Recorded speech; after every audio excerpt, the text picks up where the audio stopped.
December 7th, 1941, 183 Japanese aircraft descend on Pearl Harbor. Torpedoes are dropped by the dozen. Bombs tear through steel decks. The USS Arizona detonates in a fireball that kills 1,177 men in seconds. It's one of the bloodiest mornings in American history. But let's change one thing. Sitting on a runway at Pearl Harbor is something no one understands. A sleek, angular jet with no propeller, no visible engine. It's a Sukhoi Su-75 Checkmate, Russia's most advanced stealth fighter from 2025, dropped into a battle it was never meant to see. So what happens when the most advanced fighter jet in Russia's arsenal is unleashed during one of history's most devastating surprise attacks? Can it single-handedly save the Pacific Fleet, or is it just one aircraft against 350? First, let's look at exactly what just materialized into 1941. The Su-75 Checkmate represents everything modern aviation has learned since the Wright brothers. It weighs around 18 tons, fully loaded, and stretches 58 feet from nose to tail. A single afterburning turbofan pushes it past Mach 2 over 1,500 miles per hour, and does so roughly 3 times faster than any aircraft the Japanese are flying even today. Its primary weapons hide inside internal bays to preserve its stealth profile. 5 hardpoints carry a mix of radar-guided missiles that can kill from 50 kilometers away and heat-seeking missiles for close-range dogfights. When those run dry, a 30mm autocannon spits explosive rounds that would shred any 1940s aircraft like wet paper. But the real advantage isn't speed or firepower, it's information. An AESA radar system can track 30 targets simultaneously from over 100 kilometers out, while infrared sensors detect engine heat through clouds and pitch darkness. The pilot sees everything on digital displays that paint a complete picture of the battle space, while Japanese aviators squint through oil-smeared canopies and pray they spot enemies before enemies spot them. And then there's stealth. The Checkmate's angular surfaces and radar-absorbing coating make it invisible to detection systems. Not that it matters, the Japanese don't even have radar on their aircraft anyway. They're relying entirely on eyesight, meaning they won't see a thing until someone's died.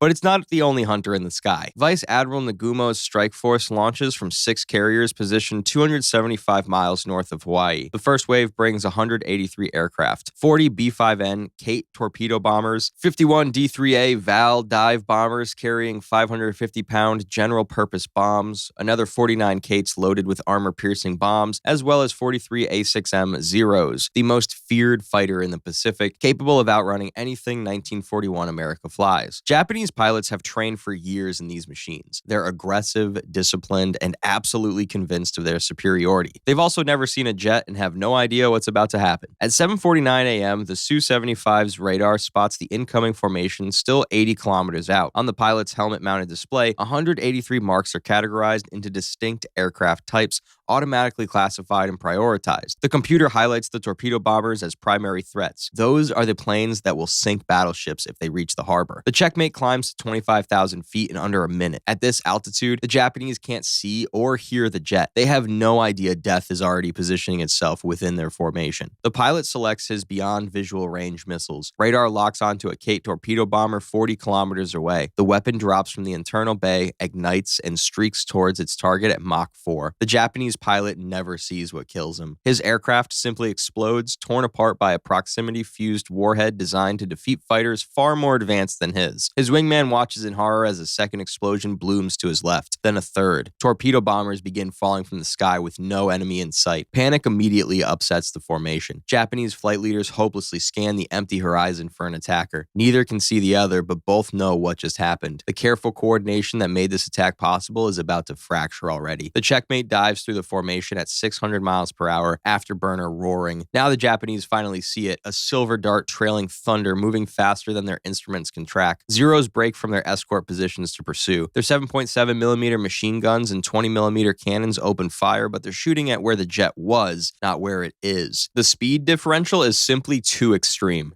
The Su-75's 30mm cannon fires short, precise bursts to conserve ammo. Each round carries enough explosives to gut a Val in a single hit. 3 bombers drop toward the ocean, trailing smoke and flames before the survivors register they're under attack. But the Checkmate is at a disadvantage. It carries only 5 air-to-air missiles and a few hundred cannon rounds. The pilot can realistically kill maybe 10 to 15 aircraft before running dry. Against 183 attackers in the first wave alone, that's not enough. Not even close. The Japanese adapt fast. Zero Several pilots spread out to avoid the slaughter. While the jet chases one group, others press toward Pearl Harbor. The torpedo bombers that survived the initial ambush split into multiple attack vectors. Some will get through, the math all but guarantees it. And the checkmate has another problem. It's burning fuel at a tremendous rate, especially during afterburner maneuvers. Modern jets are thirsty, designed to operate from bases with specialized support equipment and kerosene-based fuel. Hickam Field only stocks aviation gasoline for piston engines. The Su-75 might get one more takeoff,